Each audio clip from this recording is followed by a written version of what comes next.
And good morning, Kurt Berglund with a tutorial today for a game called Playball Baseball, and it is created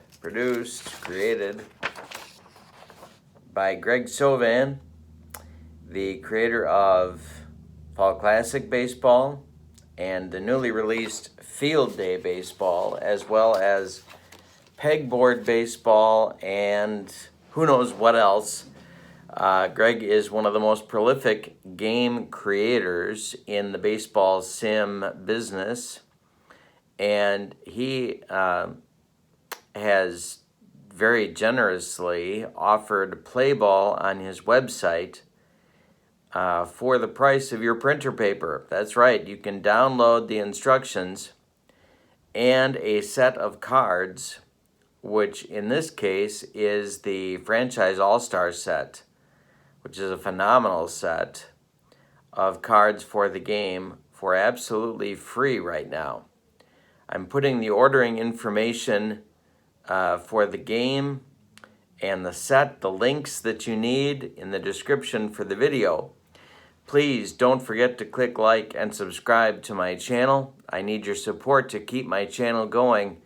And there's a whole lot of more of demos, tutorials, and info for your gaming interests coming up in the weeks and months to come.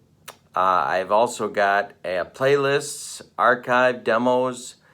There's a whole lot of information here for you to catch up on if you have not seen my channel yet. So today what we're going to do is to go through a tutorial of how to play Playball Baseball and why I think it's a wonderful game. And you can't beat the price. It's phenomenal, the entertainment that you can get for the price of some paper and some ink, and that's it. So I encourage you to check that out.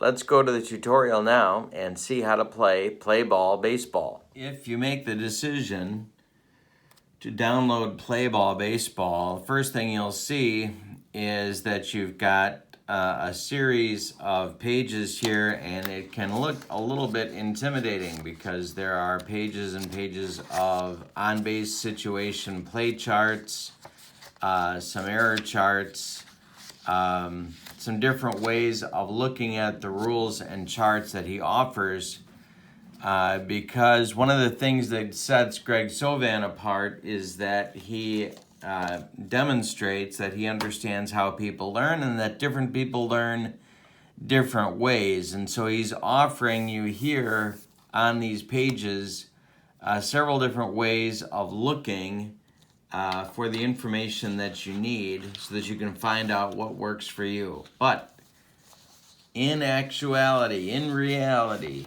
to play this game, you need 4 sheets of paper.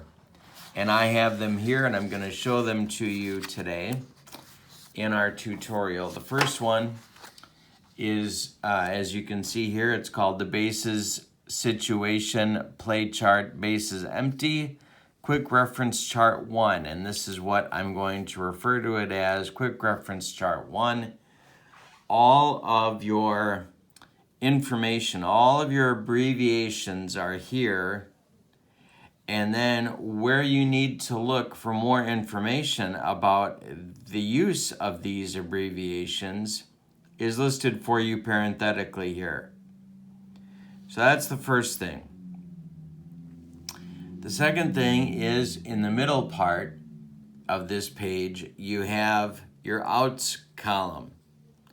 This is a listing of all of the outs that happen if you don't have an on-base chance or a strikeout chance, or between 31 and 68 for the game. Then you have your result. This is 31 to 68. This covers you from 71 to 83. And this is your lefty-righty splits chart. And this handles assists and outfield throwing to run with what's called run with risk. This is maybe the most important page that you are given. I find myself referring to it frequently as I play ball. So that's the first page to notice, and we're going to be talking about this in more detail. Second page is what's called Quick Reference Chart 2. This is a listing of defensive symbols based on what happens in these rolls from 71 to 85, and then 86 through 88. The third page that's really important is a tutorial of how to read the batter's card. Takes you through every number and what some likely outcomes are on your rolls on those numbers, all the way down from 11 here to 88 at the bottom. And last but not least, your offensive strategy. If you can handle these 4 sheets of paper, you can more than handle Playball Baseball. So let's take a look at what Playball Baseball looks like in more detail. First thing that you'll notice when you play ball is that you're using dice that you may not be used to. 11 to 88 are the roll outcomes that I've been talking about for the last few minutes, and those are generated by these D8 dice, 8-sided dice that you can pick up locally, or if you want to go online, you can do that. All you need to do is to find a game store, and you have your local opportunity to pick these up very, very quickly. They cost about $1, and you're ready to roll. The cards for Playball Baseball look like this. So your basic hitter card. Pitchers get individualized hitter cards too, but this is the size of your basic hitter card. You get your name of your player. In this case, this is the Franchise All-Star set. So you have the year and the team name, the running, stealing attempts, and safe chances. Stats are listed for you on the card at the bottom. The columns on the hitter outcomes are broken out into pretty much all hitter results, not exclusively, but from 11 to 28, pretty much based on the hitter's performance. 31 to 68 are all impacted by pitcher effectiveness and ratings. And 71 through 88 are affected by, for the most part, by defensive ratings. Could be range checks, could be error ratings, and ballparks, and some crazy plays, rare plays. On this side of the card is the player's defensive ratings, and they are graded. Each player is graded for arm, range, error, and then what's called other, which can vary depending upon the position that you're talking about. Down here, which way does the player bat, their sacrifice hit rating, and that's pretty much it for a hitter card. So this is obviously the Cincinnati Reds. Now the pitcher cards, the stats for the pitchers are at the top for their pitching. When they get a hitter card, when the pitchers have a hitter card, their hitting stats are at the bottom. But the pitching stats are at the top. So for Mark Burley here, get your team, which way he throws, his stats, and then the effectiveness of his arm, which these are defensive ratings in green, just as they are on the hitter cards. The defensive ratings are in green. The pitching ratings are in blue.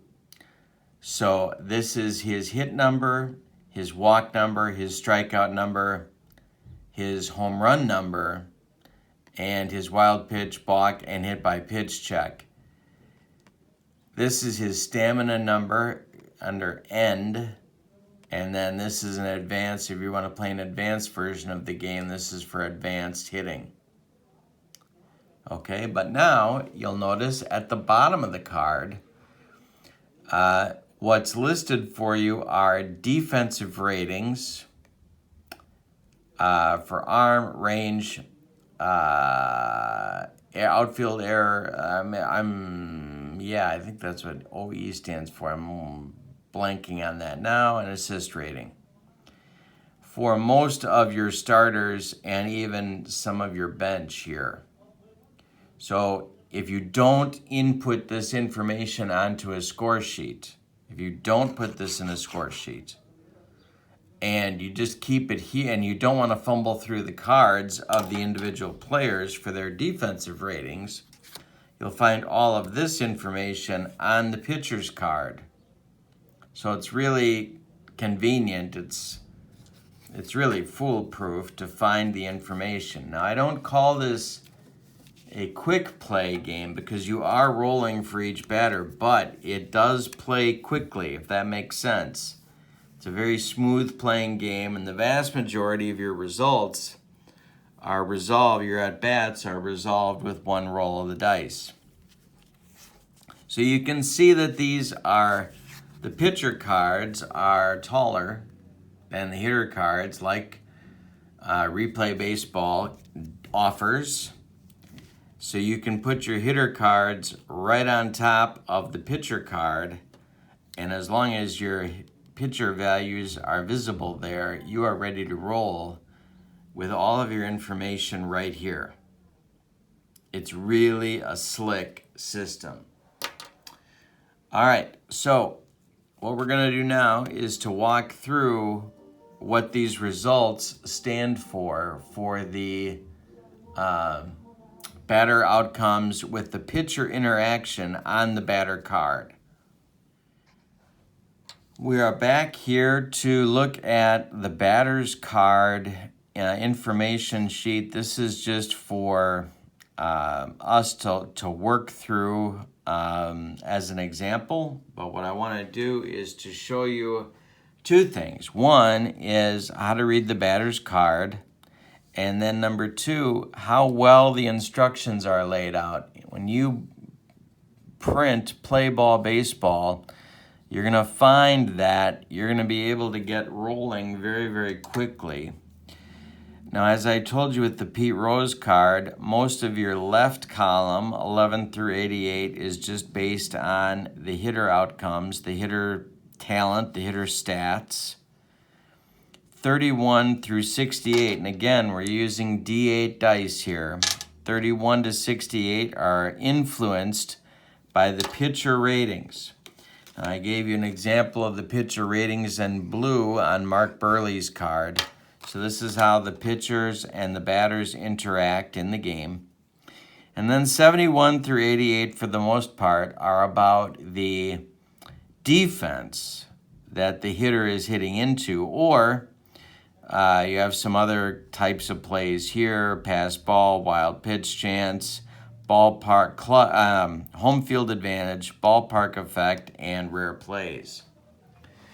All right, so if we look at Casey Gibson as an example, and you look at it, and all of this is listed for you on this page as examples. So if you look at number 11, you roll an 11 with your D8s, you get a home run because it says HR. 12, against a right-handed pitcher, it's a home run. What happens if it's a lefty? Well, you come back to that other chart that I was talking about, and you get fly out to right. Okay, roll 12 is a double to center field, DC. The asterisk tells you that a run scores from first base if there is one there. DC, double to center. Righty, 14, righty, double to right. Versus a right-hander, it's a ground out to second versus a lefty. 15, single to right. SR, single to right field.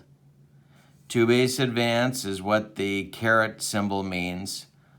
And if you're using automatic steals, the plus tells you in all cases that an automatic steal follows that result. 16 is a walk. The plus tells you steal attempt follows. 17, W is a walk. 18, strikeout, but if runners are in scoring position, it's a single to center. 21 and 22, the K symbols are strikeouts. 23, F7, fly out to left. F7 and the X tells you no runner advancement. Where are these symbols? How do you know what the symbols are? You come back here and you find out on this page where what your results are for X, Y, and Z modifiers for that. 24, ground out to second. G4, ground out to second. C is a fielder's choice symbol. Fielder's choice at second if it's possible. FC, or fielder's choice, C. 25, ground out G3, advance. Ground out to first base, runner advances. 24 is ground out to second. 25, ground out to first, runner advances. 26, ground out to second, G4, double play if it's possible to get. 27, F9, O, question mark, fly out to right field, runner on third tries to score, may be thrown out. How do you know? Well, you come back to your main chart, your quick reference chart 1, and you look at your assist chart or your outfield arms option, either way. A couple of ways to go after that. And then finally 28, P5X, pop out to third base, P5X. No advancement on the X is what that tells you. P5, pop out to third. All right, now we're in the middle columns impacted by the pitcher roles. So we're going to look here, we're going to assume that Mark Burley is our opposing pitcher for Casey Gibson. All right, so we're going to use Mark Burley's ratings in blue here to impact these roles. For 31 to 41, 31 down to 41, use the pitcher's hit rating for possible singles to left, SL, here, like in 33, single to left, single to center, SC, single to right, SR, or an infield hit, SI. As you see on number 41 here, SI is an infield hit chance. All right, now, what do? Well, the key, the magic number in Playball Baseball is the number 9. If you reach the number 9 or more, then that event will happen. If it's less, then it will not. So let's look at some examples in the pitcher section here. And you'll see just how easy this is to do. So they're giving you a rating here.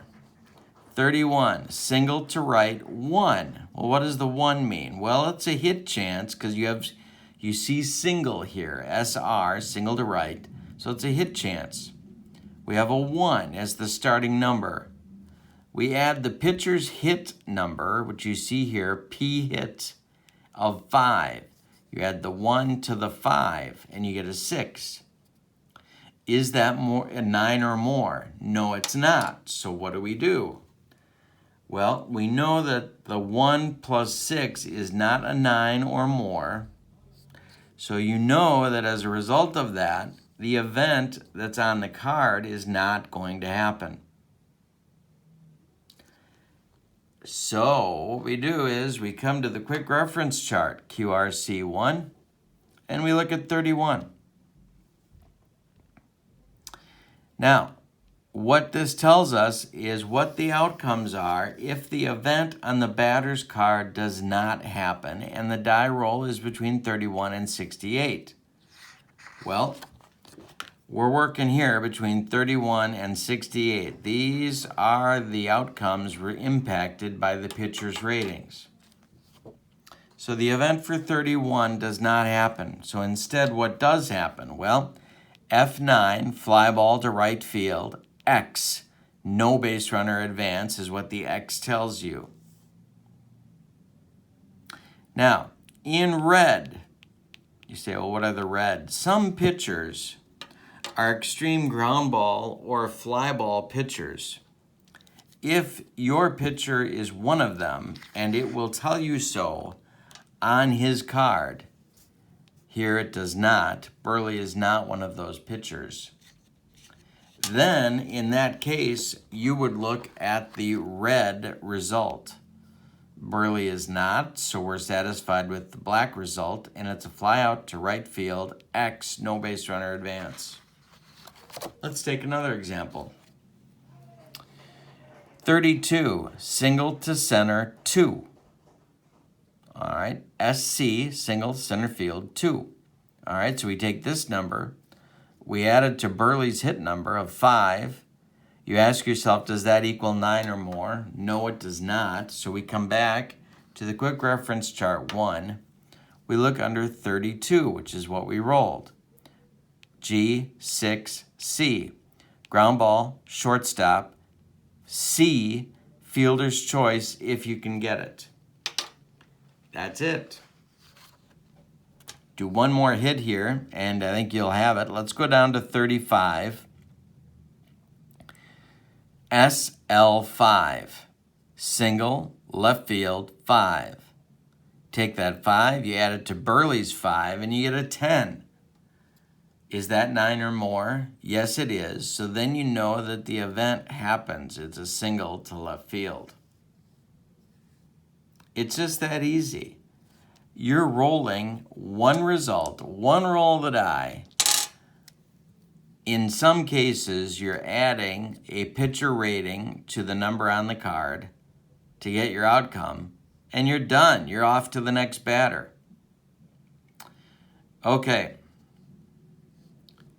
Now, what happens on other types of hits? Well, it's the same process.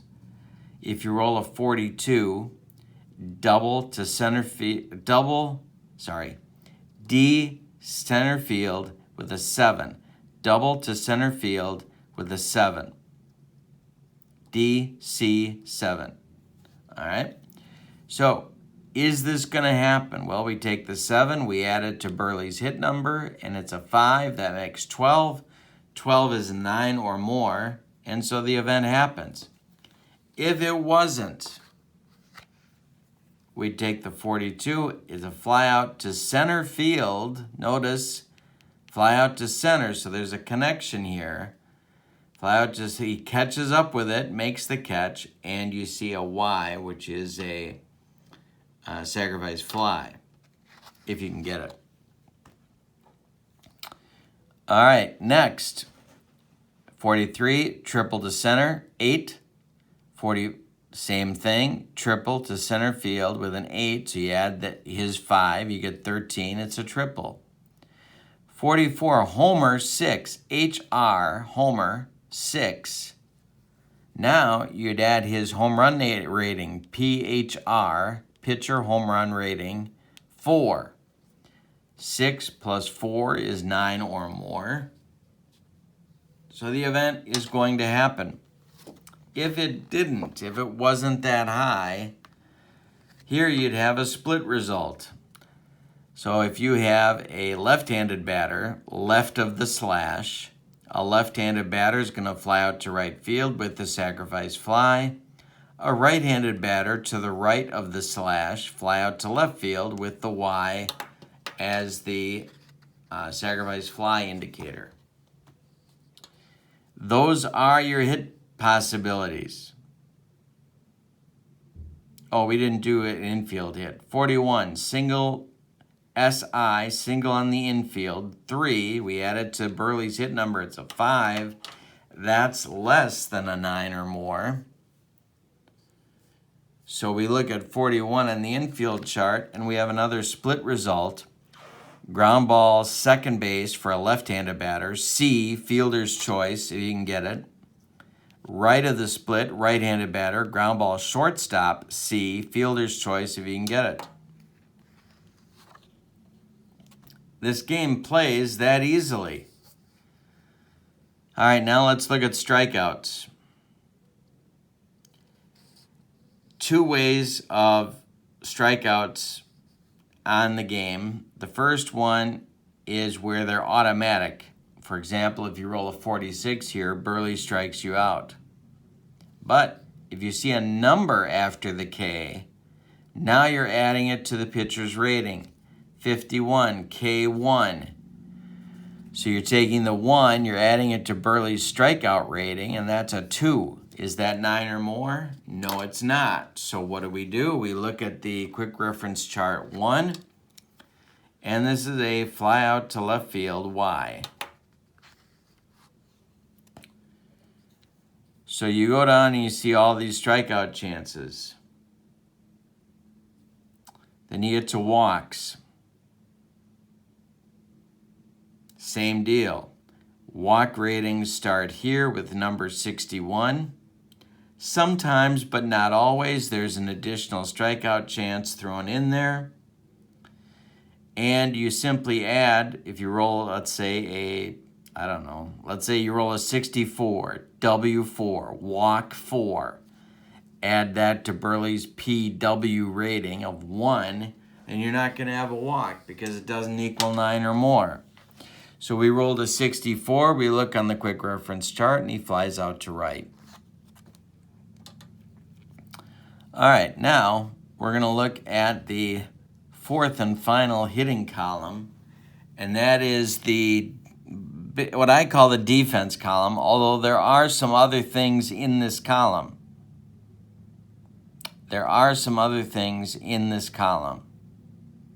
But for the purposes of our explanation, we're going to call it the defense column. All right, so for each of these results, from 71 to 88, I'm going to walk you through what they look like and how you resolve them. I showed you before on Pete Rose that the green ratings on his card were where you look for defense. But, of course, I also told you that on the pitcher cards for Playball, for most of the pitcher cards, the recently developed seasons, and one of those is the free one that you can download, you get a listing of all of your defenders with their key defensive info. All right, so let's say here you roll a 71.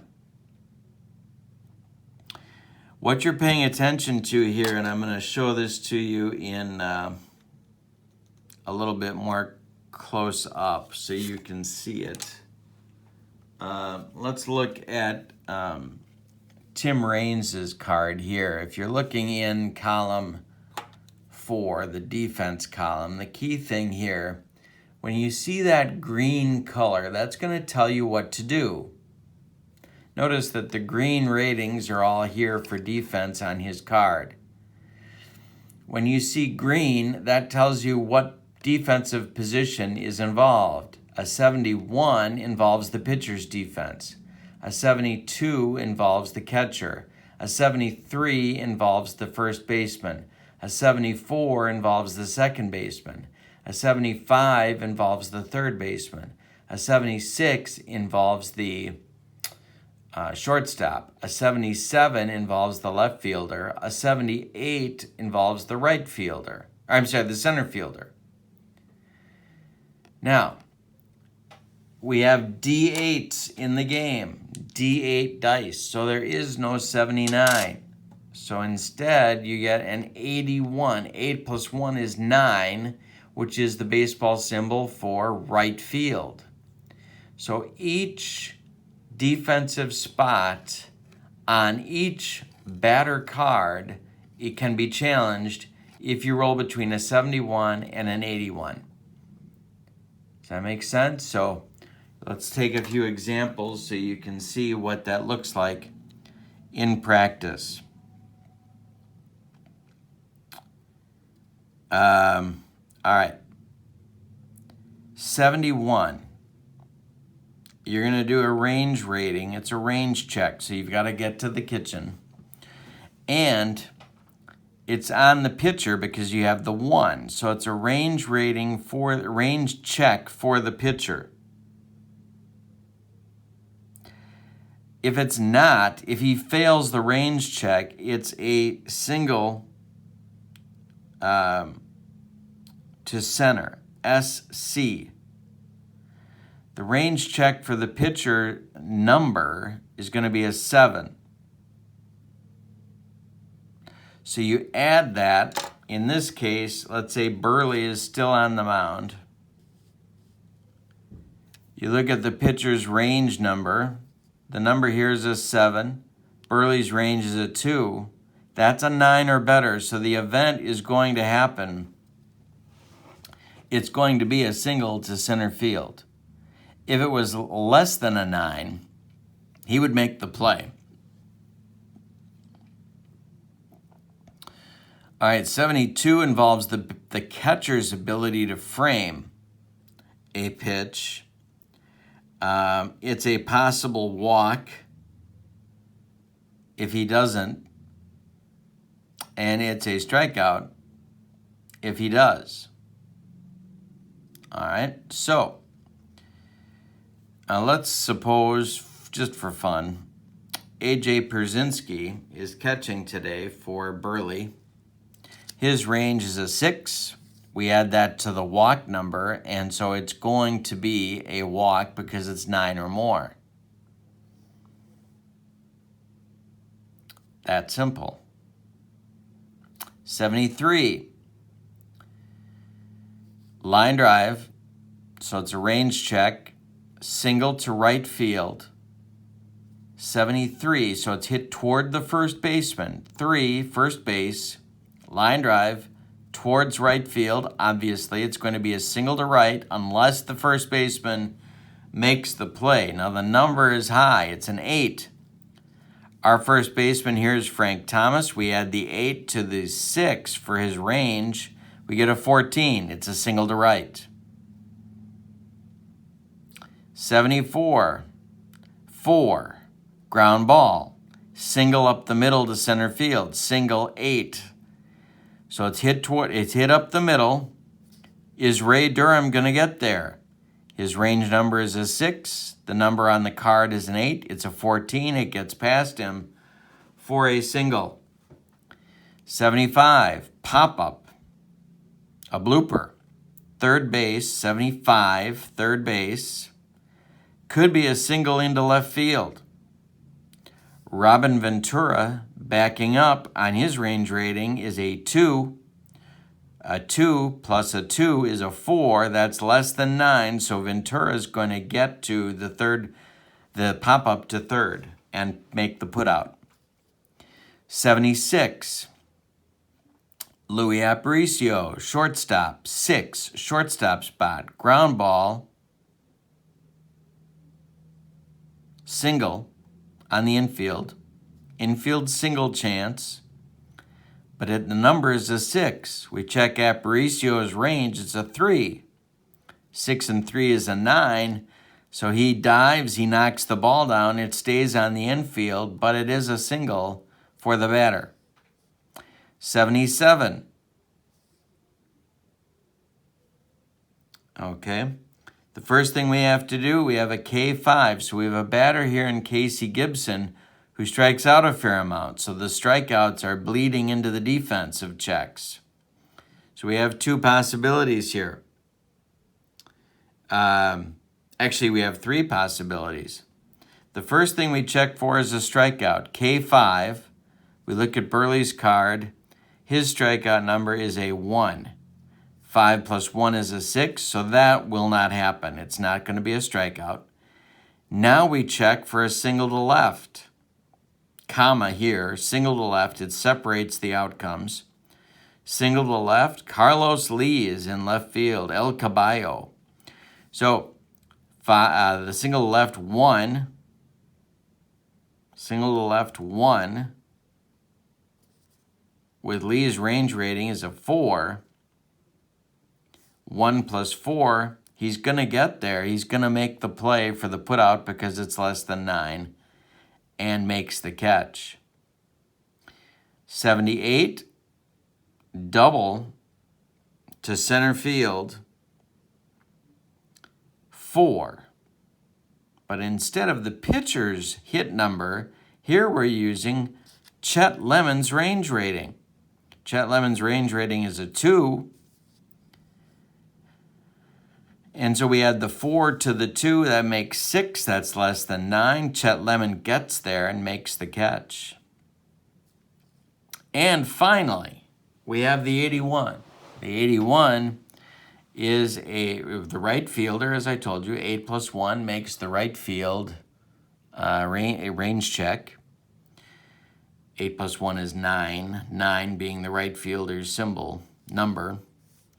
Single to right, 5, plus. The plus, of course, always tells you there's an automatic stolen base chance if you use auto steals. Now, in Playball Baseball, you do not have to use auto steals. There is a choice steal option. But we have a single to right. Is the right fielder going to get there? Well, the right fielder today is Jermaine Dye. The number is a 5. Dye's range is a 4. And so sure enough, that hit is going to drop in front of Dye for a single to right. That covers your defensive checks. But that's not all. We're not done with the defensive column because we have some error outcomes. 82 and 83 are error chances. So where are they? Well, on this card for Casey Gibson, we have an error check. First of all, we have Casey strikes out a lot, so we have a strikeout check. K7. Strikeout check first. We take the 7. We add it to Burley's strikeout number of 1. It's an 8. That's less than 9, so the strikeout is not going to happen. Now we do an error check on the shortstop. So we have an E6 error check. To do an error check, we roll 1 die and check using the shortstop's E rating. Well, where are the E ratings? Well, we come back here to our defense. We know Luis Aparicio is our shortstop today for the White Sox. So we're going to do our error check. So the system for the errors continues here. Other errors is OE, so we're not looking there. This happens on the crazy plays chart, the rare play chart.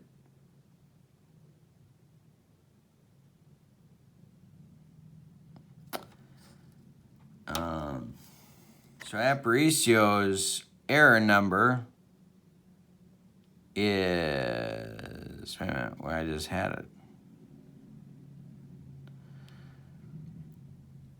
Here's his dropped fly number. DF is dropped fly. Other errors is for the rare play chart. Here's his range, here's his arm strength. Okay. Players with outfield ratings have assist rankings. All right, so we're doing an E6. We have a dropped fly chance. Aparicio is drifting back. He has a 1. To resolve it, we're going to roll a D8.